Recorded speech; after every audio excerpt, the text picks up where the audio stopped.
Well guys, my worst fears have come true.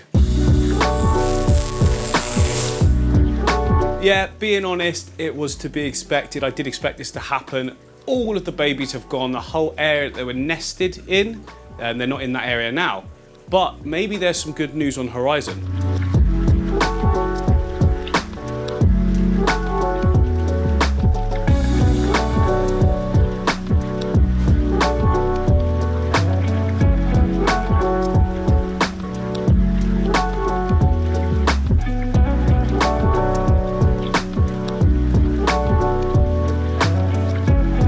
Yeah, you can see down here now, look, this nesting area completely gone. It's like someone's a derelict house. They've just decided we don't want this area anymore. I guess they know that that area didn't work. So here is the male. It's only coming over here because I'm over here. But just a minute ago, when I came in, they've been far more over this area. Now I think that's the paired female, not that other one you just saw near. But the two of them, the male and the female, were over in this back corner. Now this would be a really, really good place, wouldn't it, to be able to keep the babies and raise them, because look, no one's interested in that area. It's very well protected. There we go, look. Okay, what we got there? There's a female and a female, and yeah, look, get out of my area. This is for us. Look, there's the male following in as well. So the fish are interested in this area, and I think that would be a really, really good thing if they could start over there. Again, they're brand new parents, so it's going to take time, isn't it, before they find out what works well and what not. I think what I'll do is I'll let them try one more time, pick a better area. And if that doesn't work, maybe we'll set something up for them. Other than that though, overall the tank doing well, doing perfect actually. I mean, I'm not getting any algae in the tank at all. So the immersed plants are also doing great. That hornwort now is growing out of the water, which is really cool. I said that to you though, it bunches up because it grows so dense and then it just goes up instead of down. The peace lilies have gone huge. I mean, they're nearly touching the ceiling themselves, which is cool. And I think they're playing a massive role in all the algae and the nutrient export in this tank, because the roots of those are sucking up so many nutrients from the water column. And I think that's why we're not getting any algae. I mean, there's a decent amount of light hitting the tank. It's not high powered, I wouldn't say. I'd say it's more of a medium sort of range. But even still, nothing at all, no algae. And there's a lot of fish in here producing a lot of waste. The nitrates in this tank are very low as well. But I'm okay with that because there's not a huge amount of plants in there. Now there are some big plants like the swords, but I did put root tabs right in their root system and they're just doing great. And over at the Neon Tetra Jungle Aquarium, you can see, look, I've switched out the light. It's now got the same light as the Platy mountain tank. Way more light hitting the whole tank now. I had to bring the other light to the foreground to light up the foreground, whereas now it's right in the middle and everywhere's getting a good amount of light. We should see better growth, we should see greener colours, and we should see that Monte Carlo carpeting really nicely in the foreground as well. So the light has actually been on the tank now for a few days. Now I'm not sure if the camera is going to pick it up, but you can see the haziness to the glass there. Well, basically we've got a load of sort of dust algae covering the front panel, pane, that's it, not panel, sides, a little bit on the back as well. What that basically means is that we've got a good amount of lighting. I often find that when you're nailing the lighting, you will steadily generate a sort of small amount of dust algae over time. I mean, you're going to generate it quicker at the moment on this one because it's such a new setup, but once it gets settled in, every week or so you will need to give the glass a wipe down, even when the tank's perfectly balanced. To me, that signifies that you've got just the right amount of light hitting and the right amount of nutrients. If you've got like thread algae everywhere, there's probably too much light and too much nutrients, to be honest. You can see we get a little bit of melt as well on some of the plants at the back there. They've got sort of a yellowy tinge to them. It's okay. Again, this is all so new. It is going well though, so the Monte Carlo look is converting. It's turning more into how it should be, which is smaller leaves. And we can't see anything. Let me just clean this glass.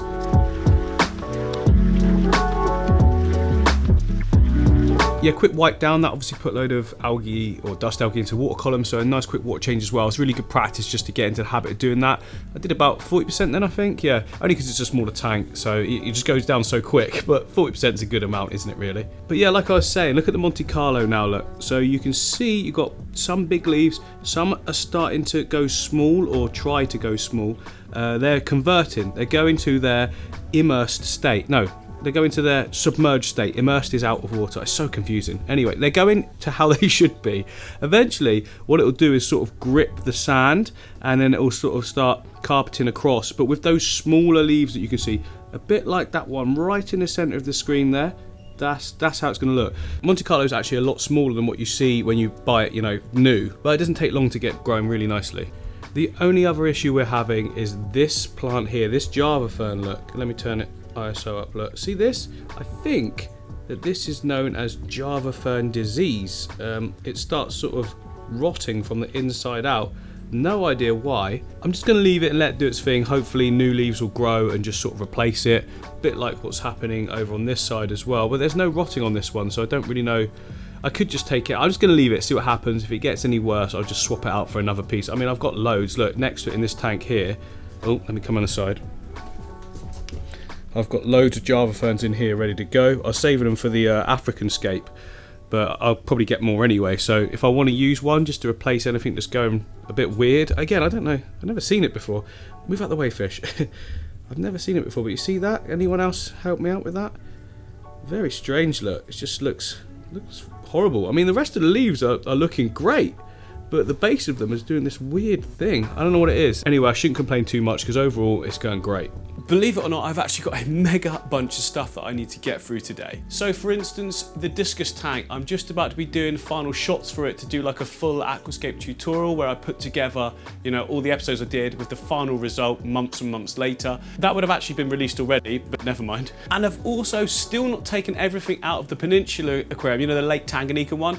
What was it, like a couple of weeks ago now? I took the fish back, maybe a bit less than that. Anyway, I've just been so busy because obviously I've been setting up Timmy's tank as well, which you can see back there. And yeah, I've just had loads of different projects that I've been working on. So basically this whole corner over here is going to be changing. So I've decided after about a year or so, I am not a fan of shallow tanks. I just don't like them very much. So I'm going to be taking them out of this one and the Fern one back there, which to be honest, I'm not a fan of either. I just think it looks far better when you've got a full-size tank that's just half filled. For instance, like Timmy's tank, which you can see here, the one that I did at the weekend. So look, half full up. I think that looks way better than any kind of sort of shallow tank. So yeah, that's all going to be changing. I'm going to put new tanks in. Well, to be honest, the Peninsula tank, I'm going to spin it round back against the wall so it is over in that section. Now the reason for that is because you are extremely limited with a Peninsula kind of style tank as to what you can do with it. Basically, all you've really got is like an island style, so something coming up the middle. That's about it really, or something at one end poking across, but still in an island style because you have to be able to go all the way around the tank. Well, with what I've got in mind, I want to do something completely different to that. So yeah, this tank is either going to be what I said, which was the African river style tank. I'm still not decided on that. Or I'm thinking it'll be a really cool rainbow fish tank. I can do a proper flowy style rainbow fish one. I'm going to be doing both, don't get me wrong, but it's just which one I do first. Because we've got some other big tanks that have been set up for a while that we can change up as well. Not the discus one. So yeah, there's absolutely tons to be looking forward to. Okay, so that's all done, good, gone. Thing is, that looks weird, doesn't it? Right, I'm going to put that wall back to being white because obviously with the tank swung round there, hopefully we won't be able to, we'll bring it forward so we can still, you know, get the light switch and that. But yeah, and then it'll look much better with the white background, won't it? And we can do whatever we want then. We can have stuff coming out the top of the tank, or I don't even know yet.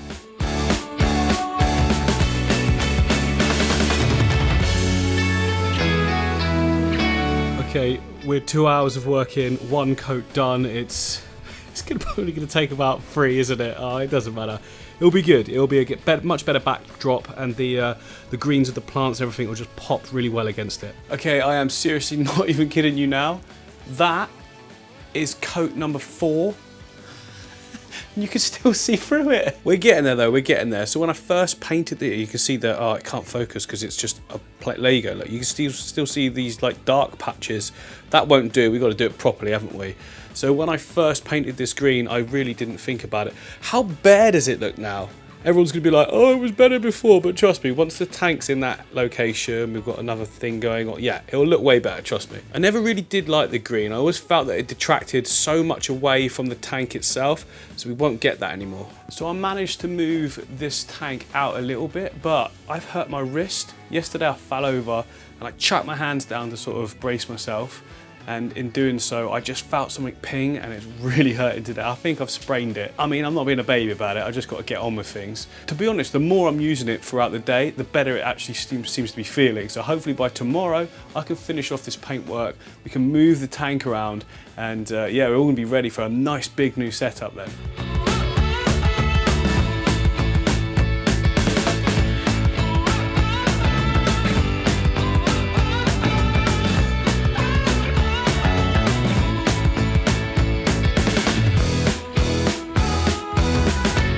that's the tank fully in place. The lights are just going the wrong way at the moment, so I just have to flip those around, but I don't need to do that in a minute because I've got other things that we need to be getting on with. One of which is the mountain platy tank. So this has not even had a full sort of clean up yet. I've not done, well, I have done some maintenance. The only maintenance I've done is a water change quickly, but and a little scrubbing of the rocks. Well, I'm stopping doing that now. Look at that rock. Our Neurites now has done an absolute great job on that one. Not made his way over to the second island yet though, and I don't actually know where he's gone now either. Where are you? Where are you, snail? He's not there. I can't see him. I've been looking. He'll be in there somewhere, obviously. But yeah, you can see on the back there, look, we've got some algae, just sort of dust algae on the glass. It's the same stuff that's on the rocks, to be honest. Easily fixed. It's just a wipe off. The Glosso coming back. Basically, this is in its ugly phase, this tank is at the moment. It's got a sort of browny tinge to it. It's got the green dust algae on it. All of this will pass. It just takes a couple of weeks, even with the algae eaters. Look, you can see we've got continuously, you know, the Ottos are pecking at everything. There's, there you go, there's a couple more on there. There's the Neurites now slowly making his way round, but to be honest, if he's going to do a good job of that, he can take his time, take all the time he wants. There's also a Mono Shrimp, but with the amount of hiding spaces, I'm not seeing them sort of in the day, but I know they're doing their magic because there's basically nothing on the sand. So yeah, good job to the Amanos.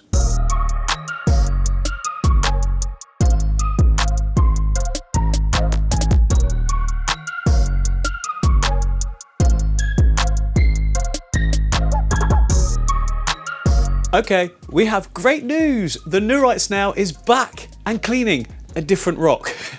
There we go. No, back on the rock. 2 seconds ago, you were cleaning it. So look, you can really see now, there's quite a lot of green on this side. Completely clear, this whole section. He's making his way around. You know, take your time, my little buddy. I was going to add a second one, but I felt it was being disloyal to the Neurites. So instead of that, I added you. I can't focus on you. Come here. Okay, so this is a ram's horn snail. It's one of the biggest I've actually got. I found it in one of my other tanks. I'm trying to get an angle there. Look at that. It looks like a hairy ram's horn. It's got a little bit of algae on him.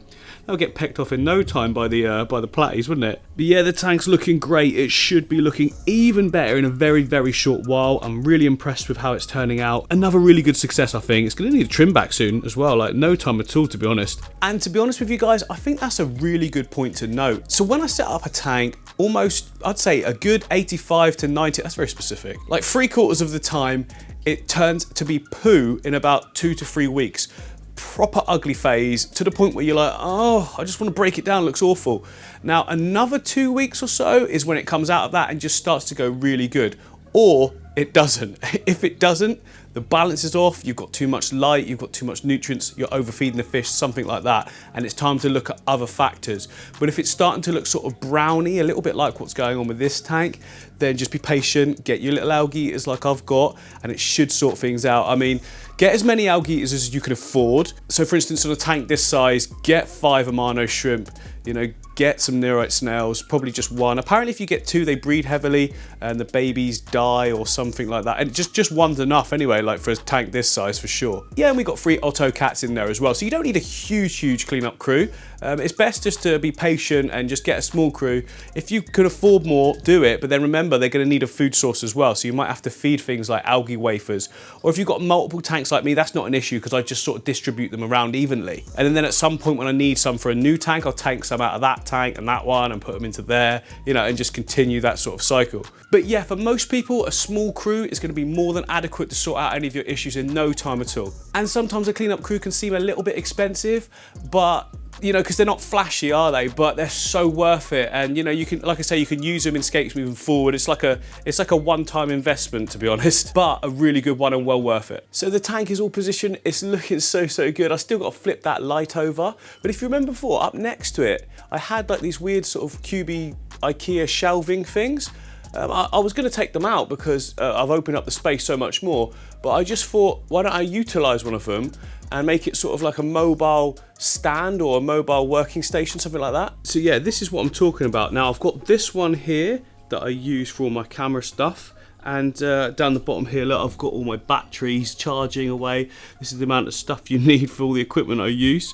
But this is the one I'm talking about right here. I'm not really using it for anything at the moment, so if I stick some wheels on it, I can just have it to scoot around wherever I want, and it's just going to make things so much easier, like during production and that. Now, many of you already know I've already got wheels on the bottom of my workstation, so I can wheel this round and just stick it wherever I want to, which works perfectly. So why not do the same as a workstation? I can even build tanks on it. I can build nano tanks, 60 centimeter ones. To be honest, if I put a little piece of wood over the top, I could do bigger ones as well, but no, there's no point in that because I'm gonna have to lift it all off. But it's up to 60 centimeter 2-foot tanks would be perfect to be able to use on here. Now, previously I went for these size wheels. I mean, they do the job, but I should have really got bigger ones, but you live and learn, don't you? So this time I got massive ones. These should work perfect. Fully rotating, and they got little locks on 2 of the wheels as well.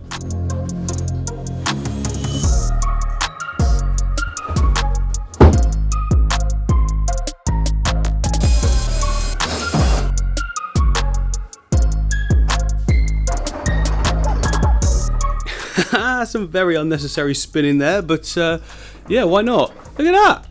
Just put it anywhere. I might start doing it to all my tanks as well. You can just go everywhere then.